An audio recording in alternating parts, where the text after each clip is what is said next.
ఇవాళ ముందుగా ప్రజాపాలన దినోత్సవాన్ని పురస్కరించుకొని ఈ కార్యక్రమాన్ని తీసుకున్నటువంటి తెలంగాణ రాష్ట్ర ప్రభుత్వానికి ప్రజలందరికీ కూడా శుభాకాంక్షలు తెలియజేస్తూ ఉన్నాం.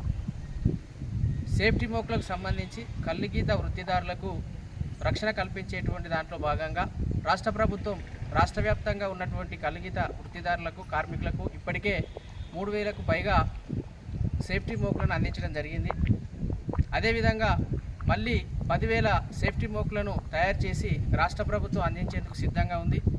మా యొక్క కల్లుగీత కార్మికుల రక్షణకు సేఫ్టీ మోకులు ఇస్తున్నటువంటి రాష్ట్ర ప్రభుత్వానికి, అందుకు సహకరిస్తున్నటువంటి బీసీ మరియు రాష్ట్ర రవాణా శాఖ మాత్యులు పొన్నం ప్రభాకరన్న గారికి హుస్నాబాద్ నియోజకవర్గ గౌడ సంఘం కమిటీ పక్షాన ప్రత్యేక కృతజ్ఞతలు తెలియజేస్తూ ఉన్నాం. భవిష్యత్తులో కల్లుగీత కార్మికులు ఎటువంటి ప్రమాదాలకు గురికాకుండా ఈ సేఫ్టీ మోకులను అందించడం అనేది రాష్ట్ర ప్రభుత్వానికి కల్లుగీత కార్మికుల పట్ల ఉన్నటువంటి కల్లుగీత కార్మికుల రక్షణ పట్ల ఉన్నటువంటి నిబద్ధతకు నిదర్శనంగా నిలుస్తుంది.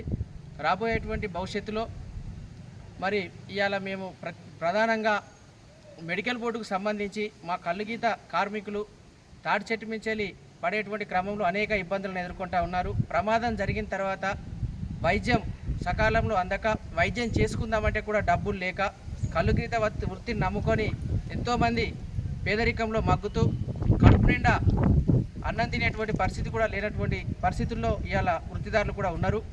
మరి అటువంటి వారికి ప్రమాదం జరిగిన వెంటనే ప్రమాద బీమాకు సంబంధించి వైద్య ప్రమాద బీమా అందించాలని ప్రభుత్వానికి విజ్ఞప్తి చేస్తూ, మెడికల్ బోర్డులో ఉన్నటువంటి కొన్ని లోపాలను సవరించి, ఎక్స్గ్రేషియోలో ఉన్నటువంటి లోపాలను కూడా, ఏదైతే శాశ్వత అంగవైకల్యం పొందితే 5 లక్షల రూపాయలు, మరణిస్తే 5 లక్షల రూపాయలు ఉందో దానిని 10 లక్షల రూపాయలకు పెంచడంతో పాటు, అదేవిధంగా శాశ్వతంగా కాకుండా టెంపరవరీ సాధారణ అంగవైకల్యం పొందితే కూడా 10,000 రూపాయలే ఉంది. చాలా దారుణం.